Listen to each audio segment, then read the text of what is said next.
여호수아 18장입니다.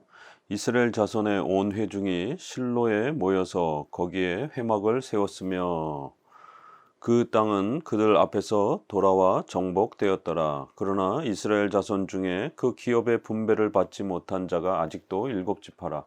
여호수아가 이스라엘 자손에게 이르되 너희가 너희 조상의 하나님 여호와께서 너희에게 주신 땅을 점령하러 가기를 어느 때까지 지체하겠느냐.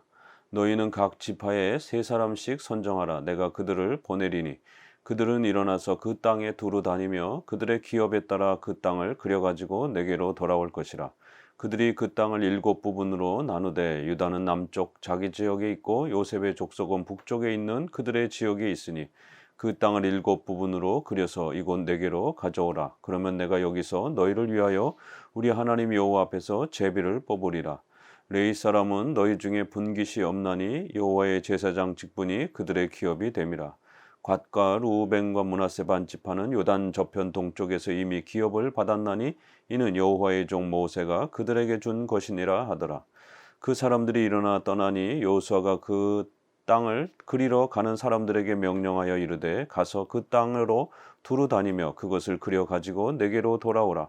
내가 여기 실로의 여호와 앞에서 너희를 위하여 제비를 뽑으리라 하니 그 사람들이 가서 그 땅으로 두루 다니며 성읍들을 따라서 7부분으로 책에 그려서 실로 진영에 돌아와 여호수아에게 나아오니 여호수아가 그들을 위하여 실로의 여호와 앞에서 제비를 뽑고 그가 거기서 이스라엘 자손의 분파대로 그 땅을 분배하였더라.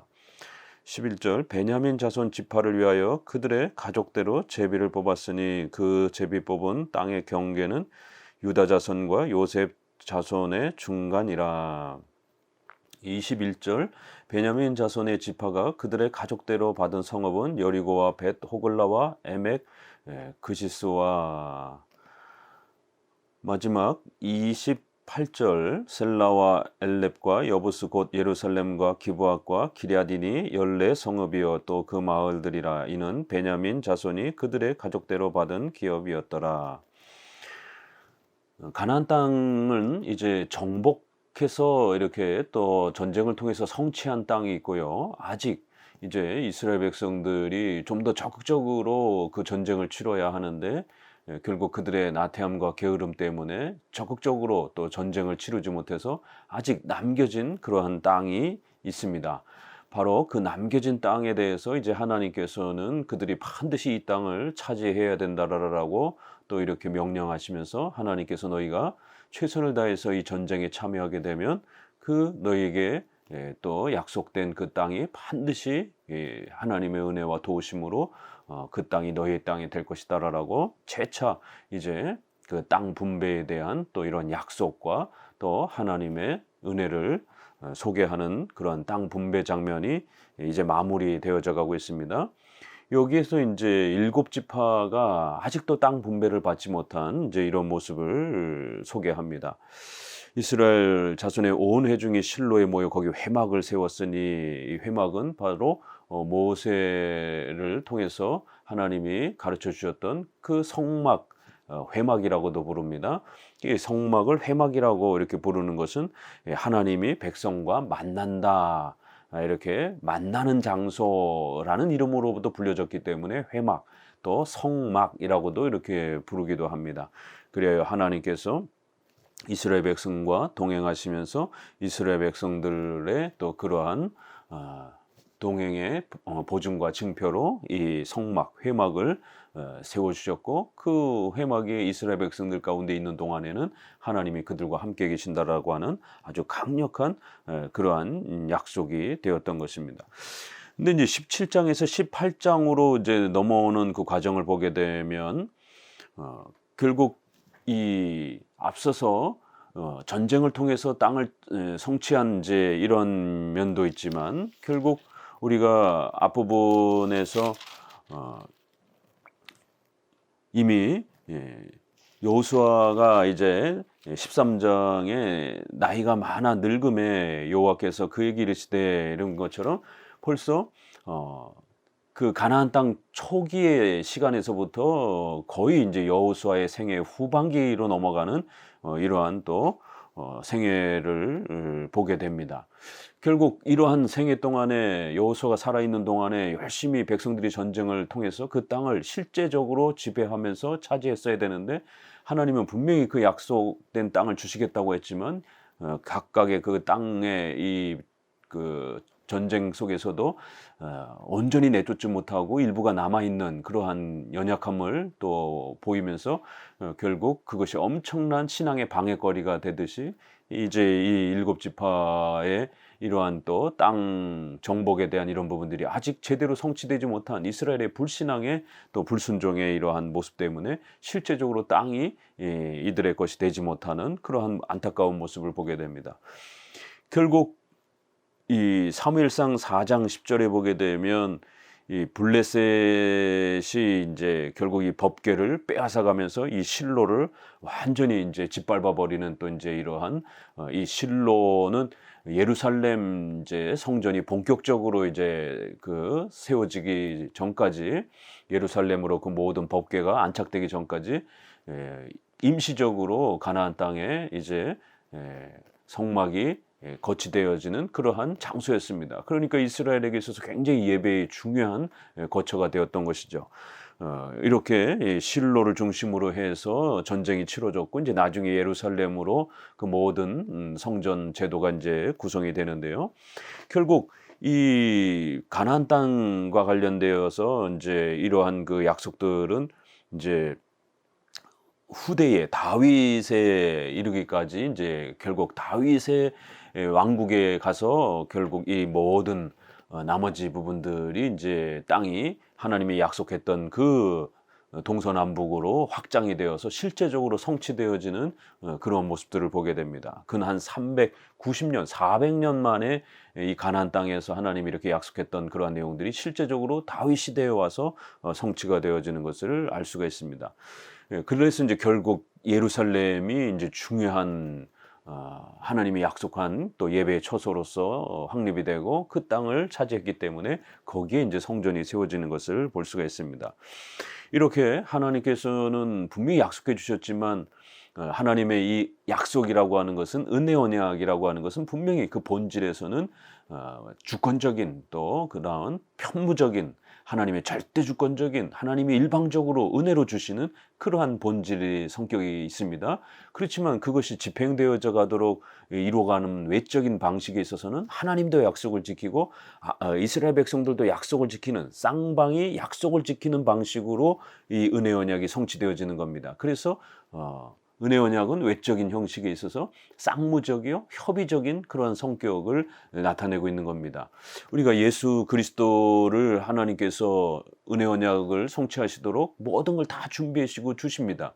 그렇지만 우리가 회개하고 믿음을 가져야 된다라는 예수님을 믿어야 된다라고 하는 이런 또 조건 아래에서 인간의 인격적 신앙의 책임을 또 다하는 방식으로 그 은혜 언약이 우리에게 또 성취되어지는 그러한 방식으로 하나님께서 그 본질은 주권적이고 하나님의 은혜로 펼쳐지는 것이요. 그것이 또 집행되어지는 형식, 외적인 형식 면에 있어서는 하나님과 인간이 쌍무적으로 서로 약속을 지켜가면서 협의적으로 참여하는 그런 방식을 갖고 있는 겁니다. 그렇기 때문에 이 가나안 땅 전쟁에서도 하나님이 분명히 그 땅을 주시겠다라고 했지만 그건 그냥 이스라엘 백성들이 아무것도 안 하고 있으면서도 그냥 저절로 주어지는 게 아니라 전쟁을 통해서 이스라엘 백성들이 반드시 희생하고 헌신하면서 신앙과 회개의 또 이러한 결단을 통해서 믿음의 이러한 모습들을 하나님 앞에 보이면서 순종의 이러한 모습을 보이면서 그 가나안 땅에 대한 약속이 그들의 것이 되어지는 이런 방식으로 은혜 언약이 성취되어지는 겁니다.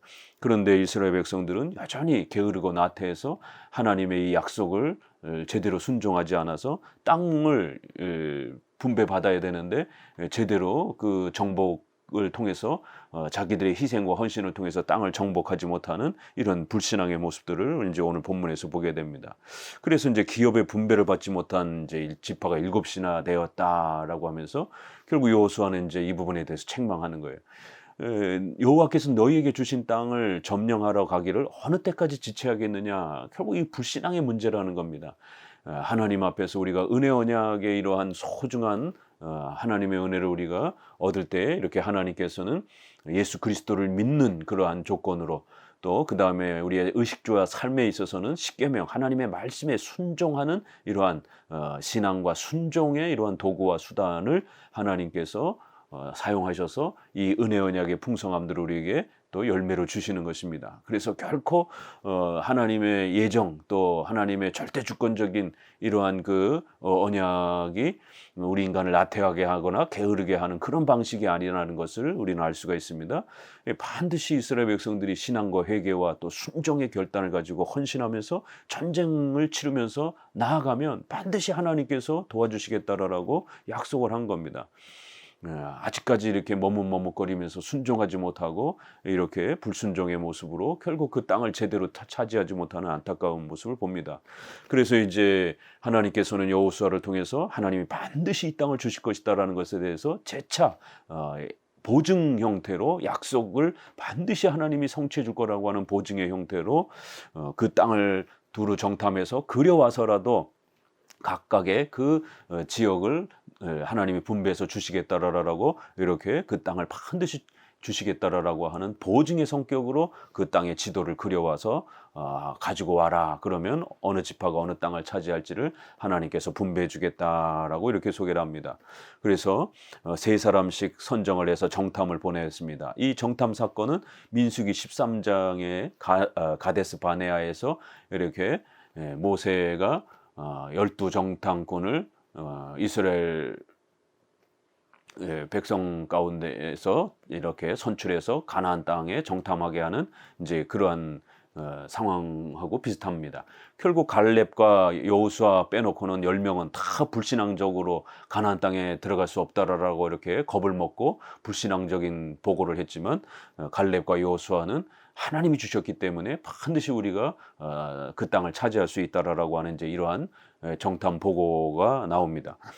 다시 한번 또 하나님께서 3명씩 또 이렇게 선정을 해서 7지파에게 땅을 주기 위하여 그렇게 땅을 정탐해서 그 지도를 그려서 가지고 오라라는 명령으로 땅 분배에 대하여 하나님이 아주 분명하게 땅을 주시겠다라고 하는 보증과 약속을 재차 이렇게 마지막까지 이스라엘 백성들이 헌신하고 순종하도록 전쟁에 나아가서 그 땅을 정복하도록 격려하고 또 재촉하시는 것을 볼 수가 있습니다. 그 땅을 8절에 두루 다니며 그것을 그려 가지고 내게로 돌아오라 이러면서 이제 그 땅을 분배해 주겠다. 그리고 이제 첫 번째 베냐민 자손 지파가 어떻게 또 그 땅을 차지해야 될지를 소개하고요. 19장입니다. 둘째로 시므온 곧 시므온 자손의 지파를 위하여 그들의 가족대로 제비를 뽑았으니 그들의 기업은 유다 자손의 기업 중에서라. 9절에 시므온 자손의 이 기업은 유다 자손의 기업 중에서 취하였으니 이는 유다 자손의 분깃이 자기들에게 너무 많음으로 시므온 자손이 자기의 기업을 그들의 기업 중에서 받음이었더라. 10절 셋째로 스불론 자손을 위하여 그들의 가족대로 제비를 뽑았으니 그들의 기업의 경계는 사리까지이며 17절 넷째로 이사갈 곧 이사갈 자손을 위하여 그들의 가족대로 제비를 뽑았으니 24절 다섯째로 아셀 자손의 지파를 위하여 그 가족대로 제비를 뽑았으니 32절 여섯째로 납달리 자손을 위하여 납달리 자손의 가족대로 제비를 뽑았으니 일곱째 40절 일곱째로 단 자손의 지파를 위하여 그들의 가족대로 제비를 뽑았으니 47절 그런데 단 자손의 경계는 더욱 확장되었으니 이는 단 자손이 올라가서 레셈과 싸워 그것을 점령하여 칼날로 치고 그것을 차지하여 거기 거주하였느니라. 그들의 조상 단의 이름을 따라서 레셈을 단이라 하였더라. 단 자손의 지파가 그에 딸린 가족대로 받은 기업은 이 성읍들과 그들의 마을이었더라. 49절 이스라엘 자손이 그들의 경계를 따라서 기업의 땅 나누기를 마치고 자기들 중에서 눈의 아들 여호수아에게 기업을 주었으니 곧 여호와의 명령대로 여호수아가 요구한 성읍 에브라임 산지 딥나세라를 주매 여호수아가 그 성읍을 건설하고 거기 거주하였더라.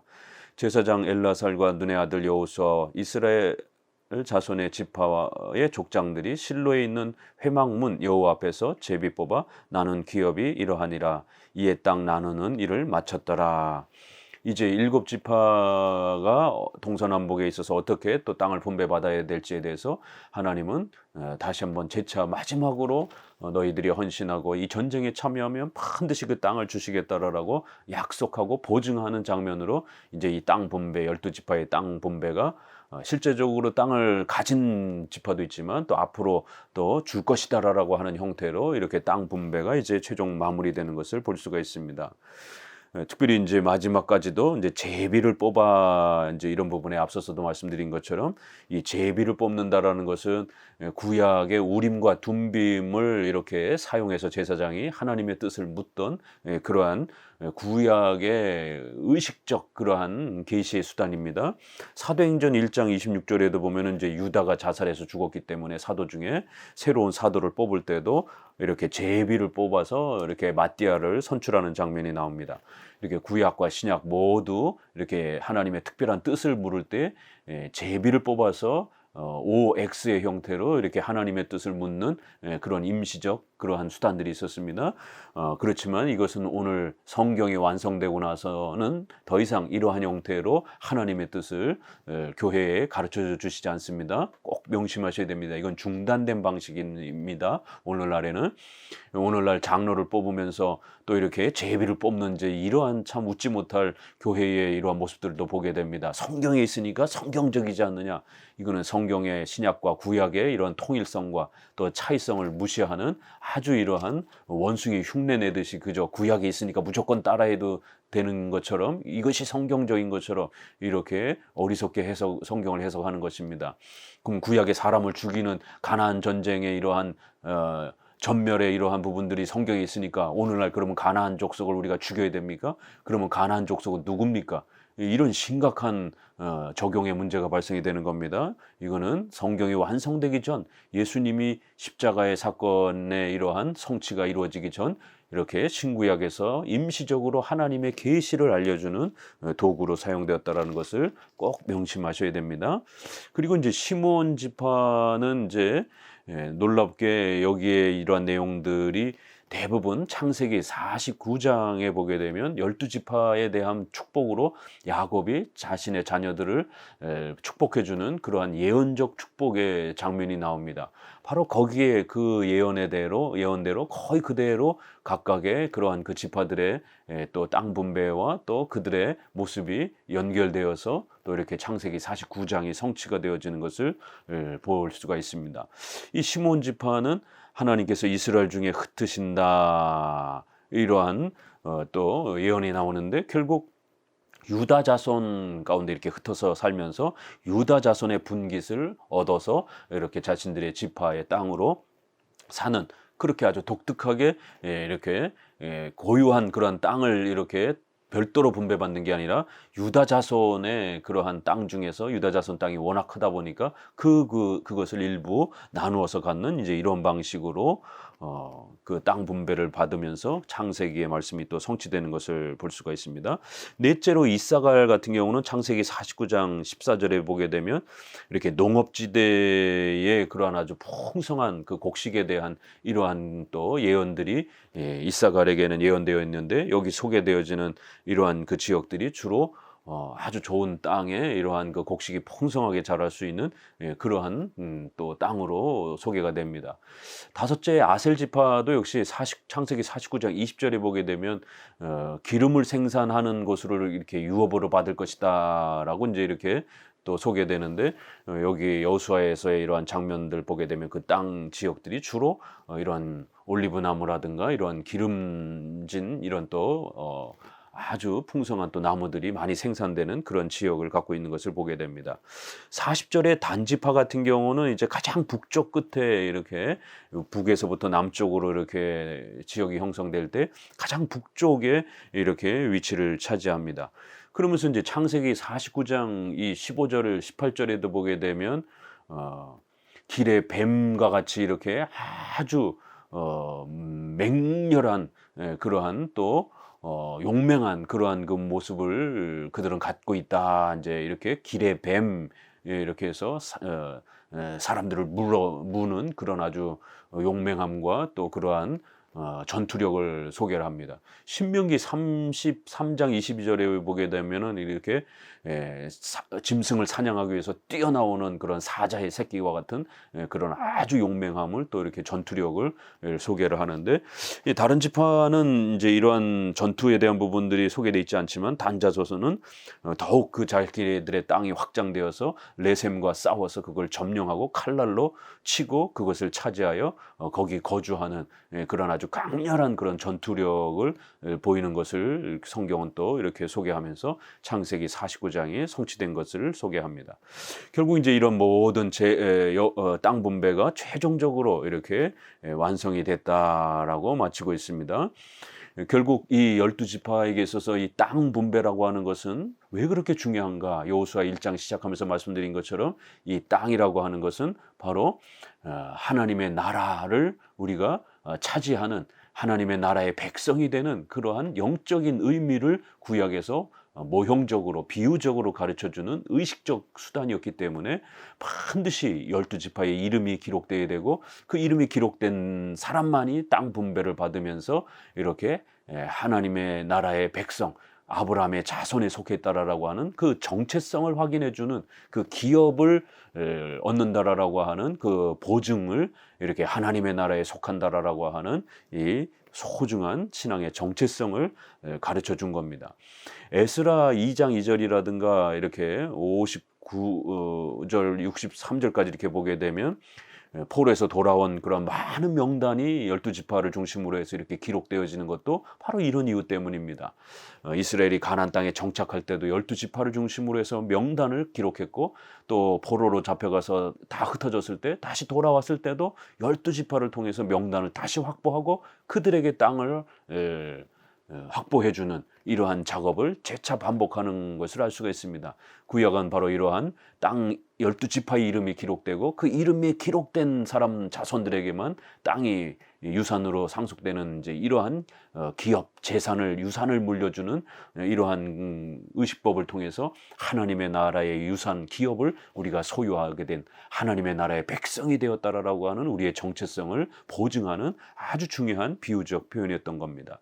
그래서 이제 제사장이 일부 돌아왔는데 이 사람의 명단들이 에스라에 보게 되면 없는 겁니다. 전통적인 자기들의 선조들의 그 명단에 없는 겁니다. 그래서 그들로 하여금 제사장 직분을 이렇게 사역하지 못하도록 배제시키는 이제 이러한 장면도 보게 됩니다.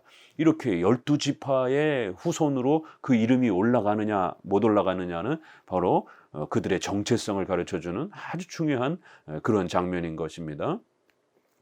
그리하여 이제 보게대로 족보대로 8장 1절에도 보면 이제 그러한 표현들이 나오고요.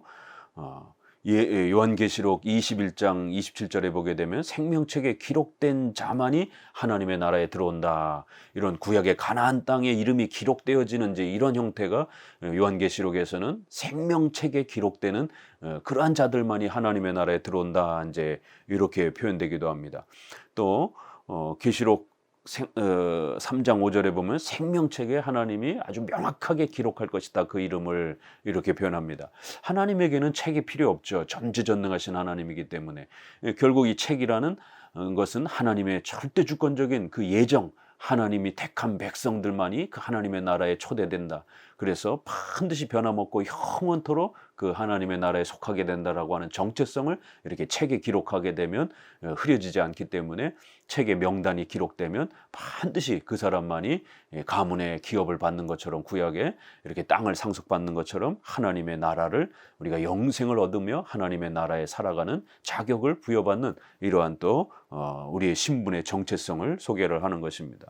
마태복음 5장 5절에도 보면 이제 구약의 이 땅 분배에 대한 이 내용을 그대로 끌어와서 팔복을 소개할 때, 온유한 자는 복이 있나니 땅을 기업으로 받을 것이며, 이렇게 신약에서도 땅을 받는 것, 기업으로 받는 것이 복이다라고 이렇게 소개하면서 결국 구약에서 소개했던 그 땅이란 신약에서 소개하는 예수님이 우리 대신 십자가에 죽으심으로 우리가 거듭나고 영생을 얻어 하나님의 자녀가 되어 하나님의 나라에 우리가 속하게 되는, 바로 하나님의 자녀로서 누리는 그 특권과 권세의 기업을, 영원한 그 기업의 이 보증을 이렇게 구약의 땅 분배를 그대로 끌어다가 땅을 기업으로 받을 것이다. 이렇게 예수 그리스도를 믿고 온유한 자들은 하나님의 나라를 이렇게 상속받을 것이다를 구약의 땅 분배를 받는 것처럼 이렇게 연결을 시킵니다. 사도행전 13장 19절에도 보게 되면 가나안 땅 7족속을 하나님이 멸하시고 그 땅을 기업으로 주셨다. 이렇게 신약에서도 구약의 이 가나안 땅을 기업으로 주신 것이 무슨 의미인지, 그건 바로 예수 그리스도를 통해서 우리가 하나님의 자녀가 되어 하나님의 나라를 기업으로 상속받는 것임을 이렇게 구약을 설명하면서 또 신약적 의미를 이렇게 집어넣는 것을 보게 됩니다. 또 사도행전 13장 23절에는 하나님의 약속 이렇게 소개하면서 바로 그리스도께서 오심으로 우리가 영생을 얻게 되는 것이다. 이렇게 소개하면서 바로 이 가나안 땅을 기업으로 주신 것은 무슨 의미냐? 바로 그리스도를 통해서 우리가 영생을 얻고 하나님의 나라에 참여하고 그 하나님의 나라를 유산으로 그렇게 우리가 얻는 것을 이렇게 또 의미로 신약은 설명합니다. 에베소서 5장 5절에는 하나님의 나라에서 기업이 있다. 이렇게 기업이라는 단어를 이렇게 유산을 받는다. 이렇게 표현하면서 하나님의 나라에서 기업 이렇게 표현합니다.